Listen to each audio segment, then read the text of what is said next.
Le Petit Prince, chapitre 4. On va commencer par lire le texte et ensuite on va regarder les explications. C'est parti.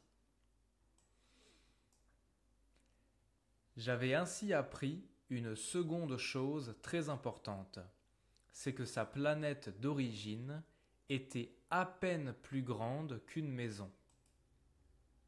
Ça ne pouvait pas m'étonner beaucoup. Je savais bien qu'en dehors des grosses planètes comme la Terre, Jupiter, Mars, Vénus, auxquelles on a donné des noms, il y en a des centaines d'autres qui sont quelquefois si petites qu'on a beaucoup de mal à les apercevoir au télescope. Quand un astronome découvre l'une d'elles, il lui donne pour nom un numéro. Il l'appelle par exemple l'astéroïde 3251. J'ai de sérieuses raisons de croire que la planète d'où venait le Petit Prince est l'astéroïde B612. Cet astéroïde n'a été aperçu qu'une fois au télescope en 1909 par un astronome turc.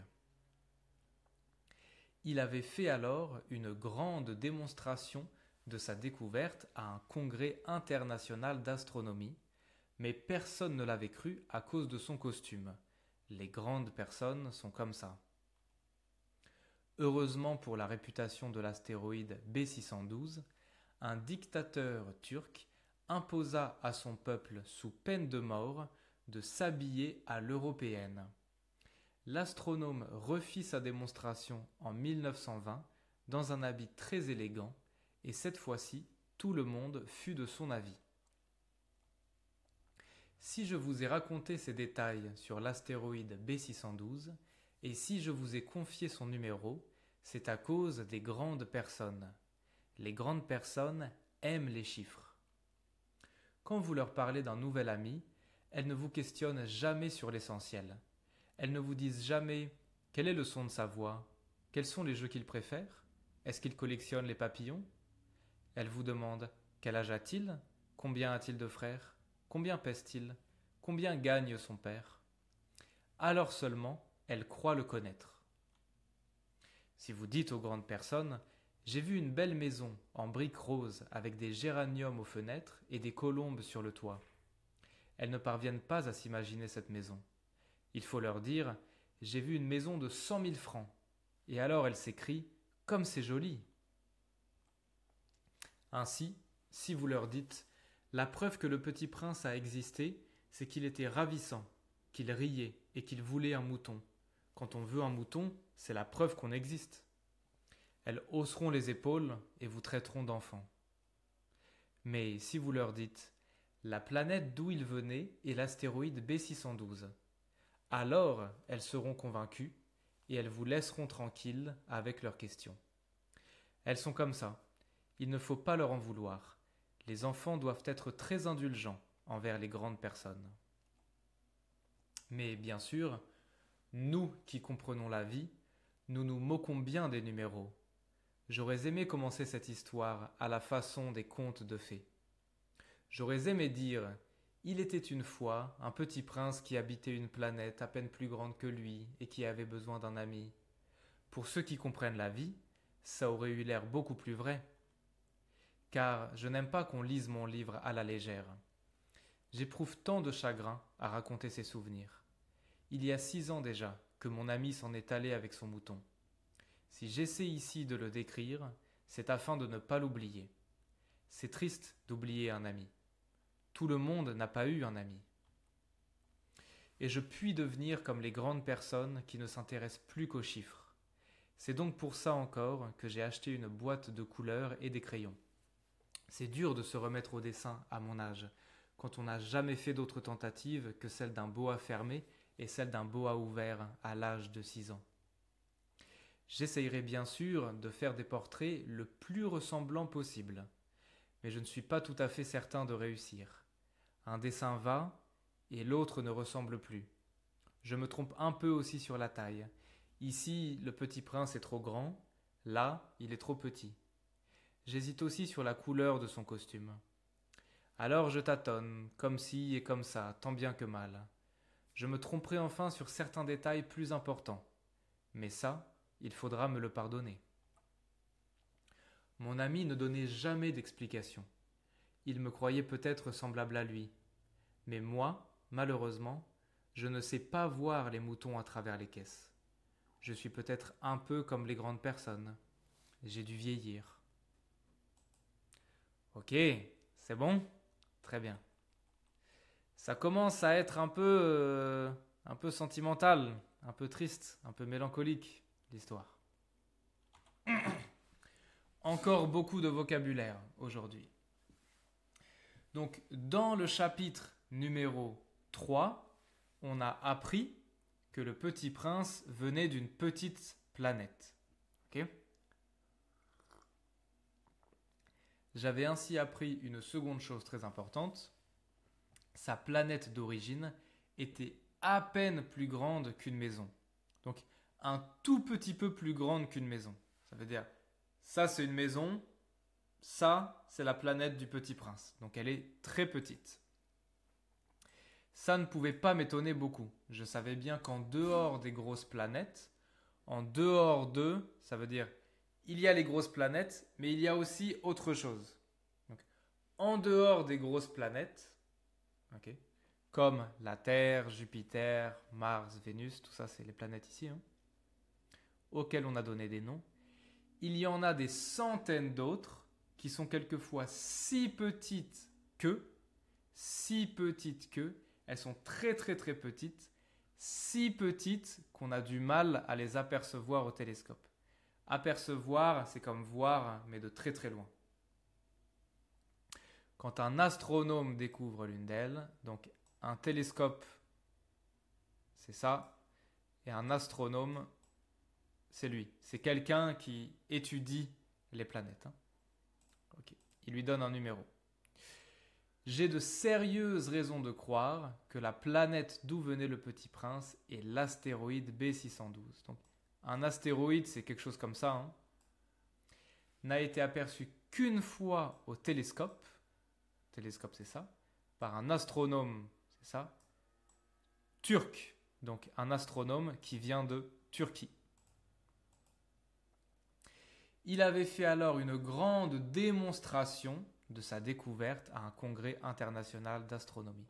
Ça veut dire que ça c'est l'astronome turc qui fait sa démonstration à un congrès. Okay, comme s'il fait une conférence, il présente l'astéroïde. Mais personne ne l'avait cru à cause de son costume. Costume, c'est comme un vêtement spécial. Ça veut dire quoi? Ça veut dire que c'est un grand congrès international, mais l'astronome, il est habillé avec le vêtement traditionnel turc.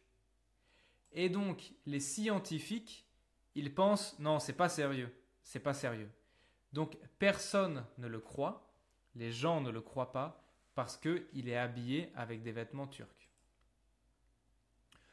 Heureusement pour la réputation de l'astéroïde B612, donc heureusement c'est une bonne chose pour l'astéroïde, un dictateur turc, donc un dictateur, c'est quelqu'un qui dirige le pays, mais qui est très strict, très très strict, okay, imposa, donc c'est obligatoire, à son peuple, sous peine de mort, de s'habiller à l'européenne. Ça veut dire que après, le président de la Turquie, il a décidé que tout le monde, tous les gens en Turquie, doivent s'habiller comme les Européens, comme l'Europe de l'Ouest. D'accord ? Donc, l'astronome, il a refait sa démonstration, mais avec des vêtements européens.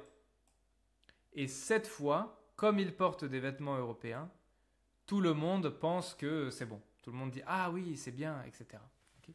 Il porte des vêtements élégants, chics. Tu peux voir que la démonstration, c'est pareil. Et lui, il est plus vieux. Ça, c'est en 1909. Et ça, c'est en 1920. Bon, bref. Si je vous ai raconté ces détails sur l'astéroïde. Et si je vous ai confié son numéro, c'est à cause des grandes personnes. Donc, si je vous ai dit ces détails, je vous ai dit le numéro, c'est pour les grandes personnes. Parce que les grandes personnes, donc les adultes, aiment les chiffres. Ouais, elles aiment les chiffres. Quand vous leur parlez d'un nouvel ami, donc quand vous parlez à qui? Aux grandes personnes, ici c'est le pronom COI, elles ne vous questionnent jamais sur l'essentiel. Ça veut dire, elles ne posent pas de questions sur ce qui est important. Par exemple, les questions importantes, quel est le son de sa voix quand il parle?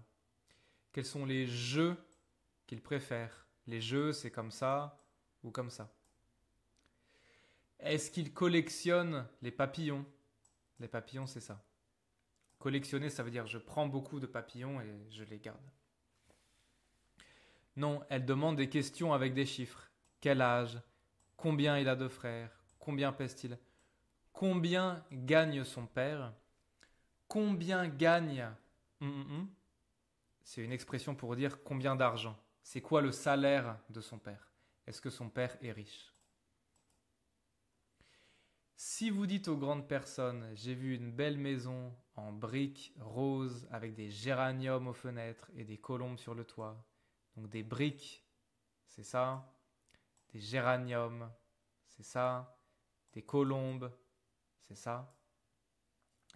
Elles ne peuvent pas imaginer. Elles n'imaginent pas. Je ne sais pas.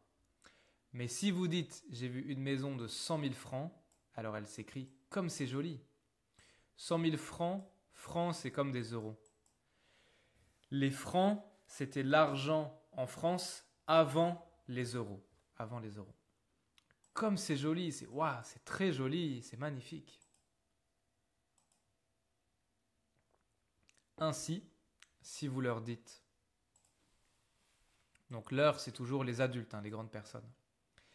La preuve que le petit prince a existé, c'est qu'il était ravissant, donc il était très beau. La preuve, ça veut dire que c'est vrai, c'est qu'il riait, etc.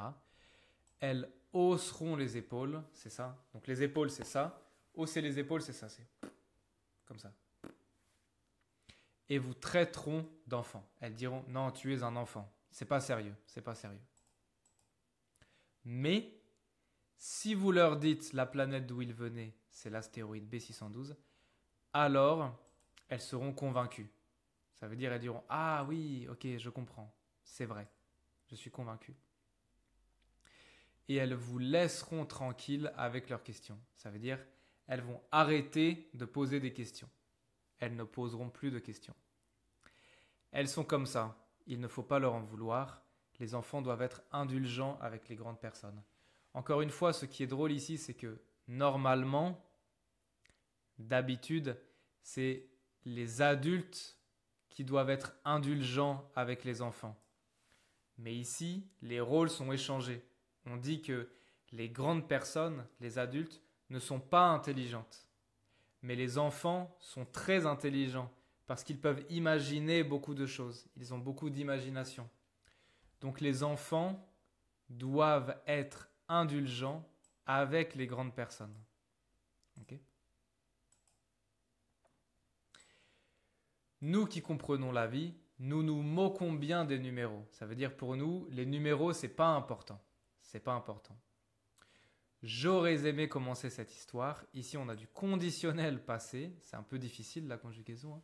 Ça veut dire j'aimerais bien commencer cette histoire, mais dans le passé, avant, à la façon des contes de fées. Donc, les contes de fées, c'est ça, c'est avec des princes, des princesses, etc. J'aurais aimé dire il était une fois, c'est le début des contes de fées comme ça. Ça aurait eu l'air beaucoup plus vrai. Okay. Car je n'aime pas que l'on lise mon livre à la légère. À la légère, ça veut dire on pense que mon livre n'est pas sérieux. C'est pas sérieux. J'éprouve tant de chagrin, ça veut dire je ressens beaucoup de tristesse. Je suis très triste. Parce que il y a 6 ans déjà que mon ami s'en est allé, s'en aller, il est parti. Et donc j'écris le livre pour ne pas l'oublier. Tout le monde n'a pas eu un ami. Tout le monde n'a pas eu un ami, ça veut dire il y a des gens qui n'ont pas d'amis. Ça veut dire que le narrateur et le petit prince, ils se sont rencontrés dans le passé. Et maintenant, 6 ans plus tard, le narrateur, il écrit le livre. Il écrit ce livre, le livre Le Petit Prince, pour raconter sa rencontre avec le Petit Prince. Et je puis devenir comme les grandes personnes. Alors, je puis, c'est une autre façon d'écrire le verbe pouvoir, c'est un peu vieux. Je puis, et c'est comme je peux, c'est pareil. Je puis devenir comme les grandes personnes qui ne s'intéressent plus qu'aux chiffres. Ça veut dire que le narrateur, maintenant, lui aussi, il est adulte. Mais il n'aime pas les adultes, parce que les adultes, ils aiment les chiffres et ils n'ont pas d'imagination. Mais le narrateur, lui aussi, maintenant, il est adulte. Donc il dit, je ne veux pas oublier le Petit Prince. Je veux toujours me souvenir du Petit Prince. Donc, j'ai acheté des crayons de couleur, et je recommence à dessiner. Je fais les dessins du Petit Prince. J'essayerai de faire des portraits ressemblants. Donc, un portrait, c'est quand je dessine quelqu'un. Ressemblant, ça veut dire que la personne et le dessin, c'est pareil. Ça veut dire que le dessin est bien fait. Le dessin ressemble vraiment à la personne. Mais je ne suis pas certain, je ne suis pas sûr de réussir. Un dessin va, ça veut dire un dessin est bien. Et l'autre ne ressemble plus.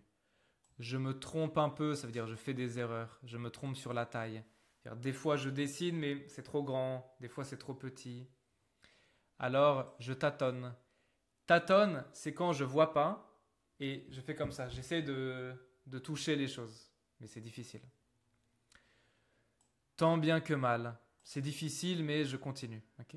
Tant bien que mal, c'est une expression.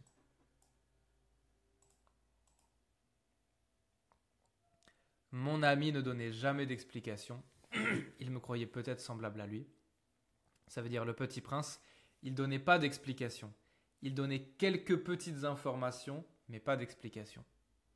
Mais moi, malheureusement, je ne sais pas voir les moutons à travers les caisses.